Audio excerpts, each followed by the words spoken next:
You got to start off, of course, with Daniel Jones today addressing the media for the first time since being benched. He just, came right into it, had a written statement. No word yet on who wrote the statement. I will say, in the past, the Giants have obviously crafted statements for him to say. Given the circumstances of what's going on, I'm not sure if that happened again because there's definitely a break, so to speak, in the relationship, obviously. And, you can't blame the Giants making the decision, but you also can't blame DJ for being a little upset in what's going on either. He said, I wrote down something just to make sure I say it the right way. The opportunity to play for the New York Giants was truly a dream come true, and I'm extremely grateful to the Merritt and Tisch families for the chance to play here. The Giants are truly a first-class organization, and I have nothing but genuine respect and appreciation for the people who have built it and who helped carry on that tradition. I've met so many special people and created relationships that will last a lifetime. Thank you to all my teammates, coaches, and staff that have done so much for me these past 6 years. There have been some great times, but of course, we all wish there could have been more of those. I take full responsibility for my part in not bringing more wins. No one wanted to win more games worse than me, and I gave everything I had on the field and in my preparation. Of course, this season has been disappointing for all, and of course, I wish I could have done more. I'm 100% accountable for my part. I did not play well enough, consistently enough to help the team get the results.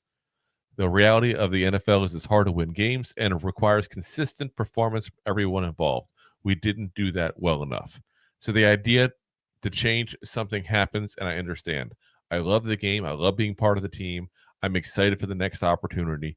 I know that there's a lot of good football in front of me, and I'm excited about that. To all the fans, I have deep respect and appreciation for your passion and love for the Giants. The fans are a huge part of what makes playing for the Giants so special. Thank you. Very, very well done. Whoever Yes. wrote that for him, kudos. I mean, he did go to Duke, so. What does that mean? They play basketball there. They don't write things. I'm just saying. Yeah. But no, seriously, that was a well written out statement. Yeah. I think, and you could tell how sad he was just reading that. Honestly, guys, like, again, I know there's a lot of people that hate DJ, but the man tried, and the man did everything the classy way, and you can't help but feel for him to a certain degree. Don't get me wrong. Like, if I was him, every time I get depressed, I just open my phone to my Bank of America app and just start smiling again. But like, I'm just saying, yeah.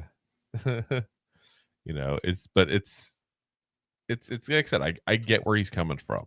And I don't think that he's done anything wrong in this process from a personal standpoint. And I really think it's kind of a shame the way things have gone. I wish things could have gone better because you can't help but root for the kid. He's not a good quarterback, but that doesn't change the fact that by all accounts he's a good person. I mean, he's a fantastic person. We've all dealt with someone that's a great person, but they may be a diss at their job. Yeah. And sometimes, like, I get that ditz. It takes a while to, evolve to be a better average or above average, possibly a good worker. And I mean, we're kind of seeing that play out. Like, not to say that he's a ditz, but say like his opportunities with the Giants, like he's had them. Has the Giants always given him the best opportunities to be the best quarterback to his ability? No. Nope. There's an argument we can say with all that. We've done that over the past 6 years. I'm not saying that he's going to be a forever backup in this league. He could be the next Geno Smith, if you will. He could go to another team that needs a quarterback that's a great offensive line, and maybe something clicks. He'll be a backup. That's who he's going to be. I mean, honestly, you don't go from as bad as he's been to we all, let's say maybe he could be the next Geno Smith. We all watched Geno Smith on the Jets. Yeah, but I still think Geno Smith is a product of the Seahawks as much as himself. Don't get me wrong. I'm not trying to take all away from him, but I do think a lot of that's the system, And once again, I could see him going somewhere else and being an okay starter. Yeah. Now, here's the interesting part of this whole thing with him. When he spoke to the media, he did take questions afterwards. Again, kudos to this guy, because if I was me, I'd just say this, my statement, and get the hell out of there. I wouldn't want to take questions. Yeah. He talked about the injury guarantee in his contract and basically said, hey, yeah, that was part of the decision. Like he said it, even though the Giants either don't have the guts to do it or can't legally say it. I don't know. I'm not sure which one it is on the Giants side there, to be honest. He said that was a piece of the conversation for sure. I wanted to play. I wanted to play badly and do what I could to play. I think it was part of it. Most of those discussions took place with my agents and Joe. So, yeah. And he was even asked, like, would he have considered waiving the injury guarantee to stay on the field now? And he said, I wanted to play. I want to play. I want to be on the field. I tried to do as much as I could to make that possible and create a situation where we were both comfortable. Most of those discussions went on with my agent and with Joe. I want to play. I want to be in the field, but it's the unfortunate business side of the game, too. Yeah. So, you could read between the lines. It could be, him just saying that he doesn't want to admit that he didn't want to take it out, or maybe he would reduce it when the Giants say we don't want it at all. It sounds like he was willing to make concessions, but he wasn't willing to get rid of the whole thing. Exactly. I'd say, like, instead of 23, let's cut that in half. Yeah, like that's what I took from that is he's willing to make the concessions. But I mean, again, I can't blame the Giants for not wanting to play him because, again, honestly, does he give us the best chance to win? And I'm not trying to be cruel about it. There's enough people being cruel at Daniel Jones. I don't need to be one of them. But he doesn't give us the best chance to win. And that's what this should be about. The guy who does give us the best chance to win is now playing quarterback for the New York Giants on Sunday. Yeah. And once again, even if he gives you the same opportunity to win financially, it makes the best sense. Correct. Plus, he's going to be part of the team next year, potentially, whereas DJ's not. So, correct. Well, once again, you look at an injury, $23 million guaranteed, or you sign this guy in, to a backup position, and what did we pay Locke this past year? $5 million with the upwards of something else. Like, it's a big difference in a number. Yeah, and part of it is too is that you got to figure out now what happens next for him. Does he stay with the team? Does he leave the team entirely?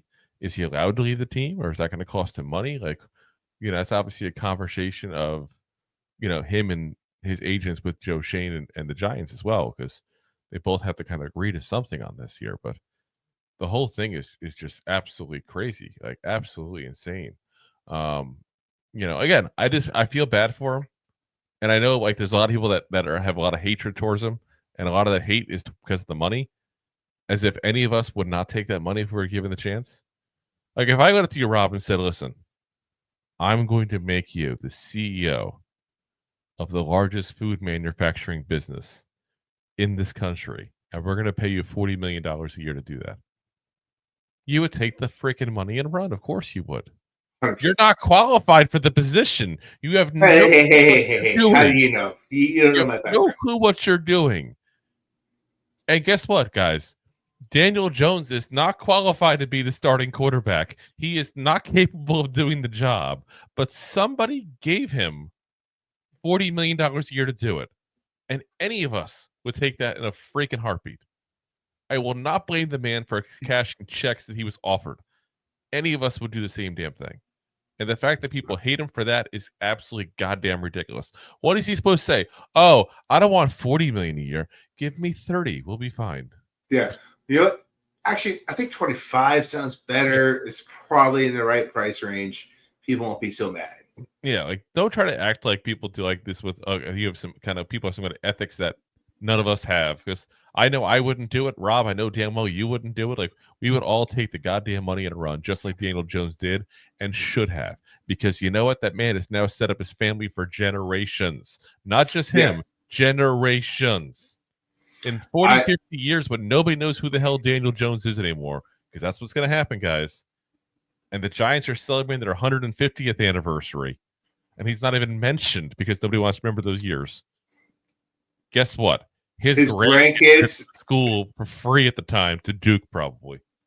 Yep. And they're probably wearing Eagles outfits in the stands when they're talking about the next quarterback who gets inducted to the Hall of Fame as they're giving the birds. Yeah. I mean, like I said, I can't hate the man. I feel bad for him. I really do at this point there. And, hopefully things get better for him because he doesn't deserve the hate he's getting in any way, shape, or form. So If you like that clip, then you will love the full episodes too. Find us on your favorite podcast app and look for us on all your favorite social media platforms.